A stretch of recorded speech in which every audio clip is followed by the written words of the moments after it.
más común en nuestro medio. Entonces, en conclusión, cuando hablamos, ya tocando el tema básicamente de infarto, cuando hablamos de infarto, nos referimos fundamentalmente a un tipo de necrosis coagulativa, ¿no?, que se da o se produce por lisis de las células de un determinado tejido, producto de lo que se denomina una hipoxia, o sea, una disminución del aporte de oxígeno a un determinado tejido o células en sí, ¿no? Por lo tanto, esa disminución del aporte de oxígeno a esa determinada célula o tejido, lo que va a producir es una variabilidad o una variación en la concentración y eliminación de los residuos que se dan en ese momento. Y por lo tanto, esa variación o alteración o afectación de la eliminación de ese tipo de residuos, ¿no?, va a traducirse en lo que es lo que denominamos una necrosis de tipo coagulativo. Entonces, uno de los elementos o el principal elemento, digamos, que se da trae como consecuencia el infarto es el proceso de isquemia, o sea, una isquemia, la isquemia probablemente dicha. Entonces, la siguiente. Pero, antes de entrar a lo que es propiamente dicho el concepto o la fisiopatología del miocardio y del infarto, hay que repasar brevemente nada más lo que es algo de anatomía. ¿Por qué? Como siempre le digo a los de mi mesa, aquel alumno que no sabe o no recuerda anatomía o histología está perdido, y eso se demuestra. En la práctica lo demostramos. Entonces, tenemos que nosotros conocer básicamente lo que es la anatomía normal del miocardio o del corazón, para que nosotros podamos no repasar totalmente, porque ese curso ya lo han aprobado, ya saben toda anatomía, pero sí cuando estén frente a un paciente o un cadáver o a alguna situación X en la cual le presentan un corazón, ustedes pueden ubicarse desde el punto de vista anatómico y saber en qué área o en qué zona del miocardio es la zona más frecuente que se producen los infartos en sí. Uno. Y dos, desde un punto de vista ya histopatológico, macroscópicamente, ¿cómo puedo diferenciar la zona de infarto? Hay criterios para poder diferenciar la zona de infarto reciente y la zona de infarto antiguo, por 4 o 3 elementos principales. Uno, la ubicación topográfica. ¿Dónde es más frecuente la zona de infarto? Porque en cualquier zona del miocardio no se da frecuentemente, y lo vamos a ver en su momento. En segundo lugar, el color. O sea, ustedes saben que cuando hay un daño tisular, el color del tejido del órgano va a variar. Entonces, esa variación del color del tejido o del órgano me va a mí indicar que está pasando algo ahí. El color de cualquier órgano no varía por variar, sino está produciéndose o se ha producido algo, un daño tisular ahí. Entonces, yo puedo macroscópicamente sí reconocer la zona de infarto. Antiguo y reciente. Cuando hablo de reciente hablo de 12 horas o casi 24 horas, ¿no?, fallecía la persona. En segundo lugar, la consistencia de la zona infartada. Eso también, desde un punto de vista histopatológico, lo puedo reconocer y diferenciar cuál es el color o qué color caracteriza a una zona de infarto reciente de un antiguo. ¿Sí? Y en tercer lugar, la delimitación de la zona de infarto. Infarto antiguo tiene una forma delimitada, pero en forma irregular. Perdón, regular. En cambio, la zona de infarto reciente es una delimitación irregular en sí. Entonces, en conclusión, una zona de infarto antiguo y infarto reciente. En la zona de infarto antiguo, el color va a ser un color gris blanquecino, o sea, por la fibrosis. Y en la zona de infarto reciente, el color rojo grisáceo va a diferenciarse del color común o convencional que tiene el miocardio en sí. La consistencia, cuando ustedes tocan en un miocardio, en una zona de infarto antiguo, la consistencia es un poco indurada, fibrosada en sí. En cambio, la zona de infarto reciente es una zona blanda, ¿no?, remitente, que se llama así, ¿no? Y básicamente esas son las características clásicas, macroscópicas, de la diferencia entre una zona de infarto reciente y una zona de infarto antiguo en sí. Como ustedes ya, para recordar, ¿no?, el corazón está situado básicamente en la zona mediastinal, ¿no?, a la izquierda de la línea media, justo casi por encima del diafragma y entre las caras mediales de los pulmones en sí. ¿Y por qué hay que recordar esto? Porque, ojo, cuando un paciente de la tercera edad viene con una zona, con un proceso de preinfarto, muchas veces se confunde. El dolor no es en la zona mediastinal, sino el dolor que refiere, un dolor lancinante, es en la zona diafragmática. Entonces, diafragma, no es un cólico, ya no hay problema, póngalo ahí nomás, no hay ningún problema. Pero, ¿tiene cólico? Sí, que por aquí, que por allá. No es cólico, realmente es el dolor lancinante. Entonces, por eso es importante repasar esto. Ojo, paciente de la tercera edad que viene con un dolor de tipo pues, diafragmático, etc. Una de las posibilidades que tiene que pensar también es que está haciendo un proceso de infarto. Entonces, no se dejen confundir con eso, ¿no? Y se encuentra, bueno, detrás ya ustedes saben del esternón, a nivel del nivel del 3 al 6 de la costilla, ¿no? De la tercera costilla hasta la sexta costilla.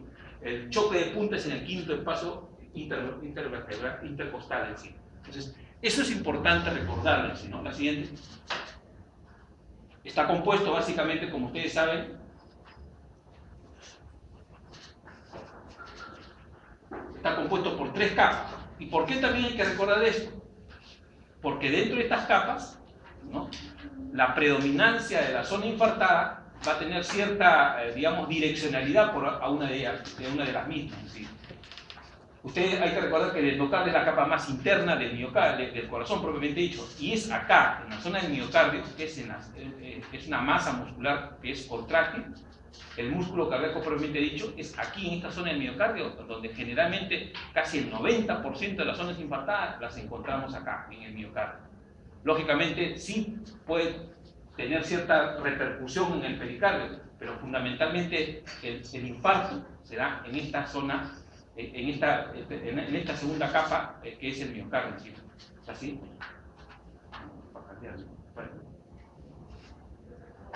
Esto también un poco para recordar la circulación, ¿no?, arterial coronaria, ¿no? Está básicamente diseñada para abastecer, como señalaba hace un momento, de sangre al miocardio y acorde con los amplios y rápidos cambios en sus necesidades de trabajo. ¿Y por qué recordar esto?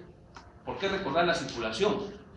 Porque muchas veces el infarto está en relación a los procesos de trombosis o embolias vasculares en sí. Entonces, cuando vamos a ver una de las causas del infarto es la trombosis vascular o émbolos, como también vamos a ver en sí. Entonces, recordar fundamentalmente de que una de las etiologías viene por los vasos propiamente dichos. Y si ustedes no saben o no recuerdan qué vasos van al lado derecho y qué vasos van al lado izquierdo, el miocardio del corazón, lógicamente también van a estar perdidos. Una de las causas también, como vamos a ver, es la arteriosclerosis, ¿no? Y ya saben ustedes en qué arteria o qué vaso generalmente es más común el desarrollo o el proceso de, digamos, de diferenciación de la arteriosclerosis en sí, ¿no? En conclusión, sabemos lo que hemos señalado, el infarto es una necrosis, es un proceso de necrosis del músculo cardíaco que se da como consecuencia de un proceso isquémico severo. Básicamente, lo señalamos hace un momento, ¿no? La isquemia se puede producir, entre otras cosas, por un proceso oclusivo de la coronario, fundamentalmente cuando hablamos de miocardio, propiamente dicho, ¿no? Y este proceso oclusivo, que es de tipo agudo, puede ser de origen trombótico o embólico en sí, ¿no? Que se produce, puede ser por la ruptura de una placa de ateroma, que puede ser vulnerable, o por cualquier otro proceso embólico que pueda obliterar o obstruir el pasaje de la sangre a través de los vasos encima. Ya hemos señalado de que desde un punto de vista epidemiológico es un problema grave de salud pública en los países industrializados, en nuestro país también, ¿no? En México, por ejemplo, la patología cardiovascular es la primera causa de muerte en la población adulta mayores de 20 años, con una proporción de más o menos de 500.000 casos nuevos por año. En el Perú, más o menos tenemos cierta correlación en lo que es el proceso de infarto con Colombia, también se da una cifra muy parecida en nuestro medio en sí. Los tipos de infarto, acá fundamentalmente, ya desde un punto de vista ya histopatológico y anatómico, se puede diferenciar o dividir en 2 tipos de infarto, ¿no? El infarto transmural, que es un infarto que afecta a todo el grosor de la pared del ventrículo o del ventricular y suele deberse básicamente al proceso de arteriosclerosis coronaria grave, o muchas veces a la rotura de estas placas de ateroma, y esa rotura de placas de ateroma de una u otra manera puede suceder dos mecanismos. Uno, que se rompe la pared propiamente dicho, y lógicamente eso conlleva a un shock hipovolémico y por lo tanto infarto, o muchas veces esas placas de ateroma se desprenden y comienzan a formar un émbolo encima, que viajando por digamos, otras arterias de menor calibre van a obliterar, obstruir, y por lo tanto puede producir infarto propiamente dicho. Y el infarto subendocárdico está limitado fundamentalmente al tercio interno de la pared ventricular, ¿no? Y es básicamente, cuando hablamos de infarto subendocárdico, por el mecanismo en el cual hay un aumento de demanda cardíaca, pero el aporte sanguíneo es un aporte muy limitado. Entonces la cantidad de sangre que requiere un determinado órgano o tejido va a ser limitada, y por lo tanto la cantidad, la concentración de oxígeno que requiere ese tejido no va a ser el adecuado, y lo que se va a producir es la necrosis, ¿no?, de las células de la zona afectada o infartada. Las causas, ya las saben, las principales causas de infarto es a la cabeza la arteriosclerosis, por los mecanismos que hemos señalado, el espasmo coronario, que puede verse a un sinnúmero de causas en sí, las embolias, que también es una de las causas principales. Hay tipos de embolias, y muchas veces las embolias sépticas, ¿no?, como por ejemplo en una endocarditis bacteriana, conduce a la muerte del paciente o de la paciente por infarto propiamente dicho, ¿no? Lógicamente la causa principal es el infarto, pero por ejemplo en endocarditis bacteriana la causa secundaria o la causa que propiamente habría originado es la embolia séptica fundamentalmente, ¿no? Y en una paciente que muere o fallece con el diagnóstico de endocarditis bacteriana, vamos a encontrar que no solamente el miocardio es afectado, sino hay otros órganos blancos que sufren también zonas de infarto y por lo tanto conllevan a la muerte. La disección de una arteria coronaria, también muchas veces hemos visto de que, por ejemplo, pacientes de la tercera edad, o ni siquiera de tercera edad, sino hay pacientes que a partir de los 40, 45 años, que tienen cierta, digamos, afectación por el mal funcionamiento, el mal metabolismo de las grasas. Lo que hacen es acúmulo de grasas en vasos principales. Y lo que muchas veces se ha visto que, por ejemplo, un paciente, una persona está viajando en un auto, qué sé yo, hay un choque, ¿no? Se produce el fenómeno del latigazo y el paciente fallece. ¿Pero por qué ha fallecido?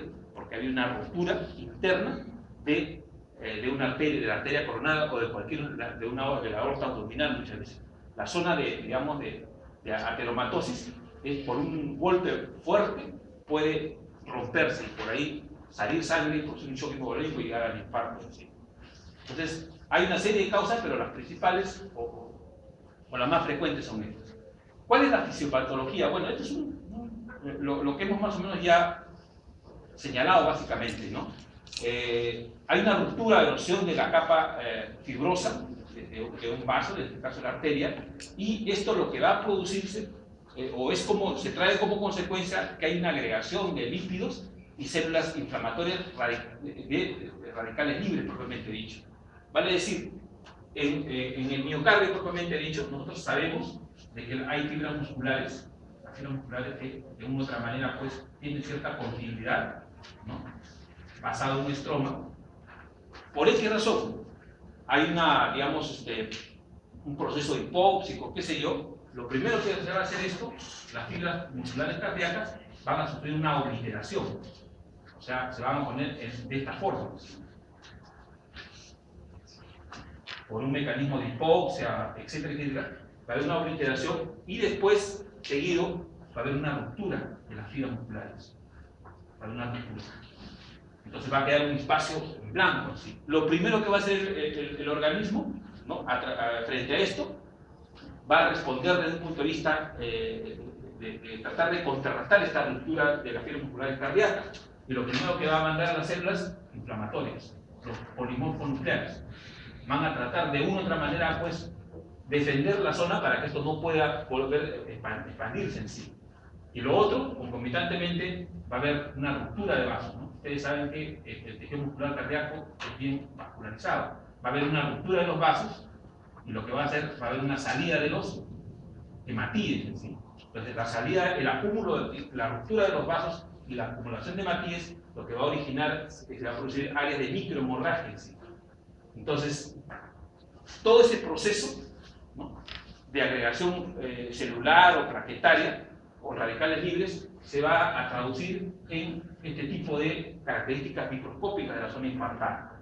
Elongación y ruptura de las venas musculares cardíacas, componente inflamatorio de tipo agudo, va a haber ruptura de vasos sanguíneos con extravasación de hematíes y la presencia de zonas de microhemorragia propiamente dicho. Todo esto, como ustedes saben, va a originar que se active el proceso de coagulación. Va a haber una activación del proceso de coagulación en sí, ¿no? ¿Y cuál es el objetivo de la activación? O sea, ¿hacia dónde va a apuntalar el proceso de activación de la coagulación? Va a haber una adhesión y agregación de plaquetas. ¿Para qué? Para, de una u otra manera, tratar de formar un trombo para que en sí pueda, pues, de una u otra manera, pues, tratar de contrarrestar la ruptura de los vasos pequeños en sí. Entonces, esto fundamentalmente es lo que va a traer como consecuencia la formación de un trombo, como ustedes están viendo acá, la formación de un trombo, ¿no?, que sistemáticamente va a comenzar a obliterar la luz del vaso, ¿no? Y por lo tanto, esa obliteración del vaso, ¿no?, de la luz del vaso, va a producir lo que ya hemos señalado hace un momento y por lo tanto se va a traducir en estos criterios microscópicos. El trombo oclusivo, ¿no?, fundamentalmente va a traer como consecuencia lo que hemos señalado anteriormente, un proceso isquémico. O sea, básicamente una disminución en el aporte de oxígeno al tejido o a las células afectadas, ¿sí? Y por lo tanto eso se va a traducir en lo que es una necrosis, como sinónimo de infarto propiamente dicho. Esta necrosis, ¿qué es lo que va a producir? Hay una alteración en el ritmo cardíaco, por lo tanto el paciente, pues, desde un punto de vista clínico, desde un punto de vista de electrocardiograma, vamos a poder evidenciar que hay una alteración en el ritmo cardíaco, ¿no? Hay disminución del volumen de eyección, ¿no?, de la cantidad de sangre normal que debería tener de llegar a esta zona, y hay una disminución de la contractilidad cardíaca. Por lo tanto, esta disminución de la contractilidad cardíaca lo que se va a traducir en una insuficiencia cardíaca. Infarto de miocardio agudo básicamente se traduce en esto desde el punto de vista histopatológico, y lo que podemos observar fundamentalmente de que se puede originarse por una oclusión de la arteria circunfleja izquierda o de la arteria coronaria derecha. Básicamente estos dos vasos son los vasos que comúnmente se dañan y producen infarto reciente o agudo de miocardio. Hay una serie de clasificaciones del infarto agudo de miocardio o reciente, ¿no? Pero esta clasificación fundamentalmente no es desde el punto de vista clínico, sino desde el punto de vista básicamente histopatológico, pero asociado con la clínica básica en sí, ¿no? Cuando hablamos de infarto agudo tipo 1 de miocardio, básicamente cuando espontáneamente es causado por un proceso isquémico secundario a una erosión, a una ruptura o una fisura de una placa de la arteria coronaria. El tipo 2 fundamentalmente ya no es causado por una situación espontánea, sino básicamente por un proceso isquémico, debido a que a la demanda, al aumento de la demanda del oxígeno o a la disminución de la demanda secundaria de un espasmo de la arteria coronaria en sí, ¿no? Básicamente, por ejemplo, un paciente con anemia o un paciente con hipertensión o hipotensión podría en algún momento desencadenar un infarto agudo de miocardio, pero del tipo 2.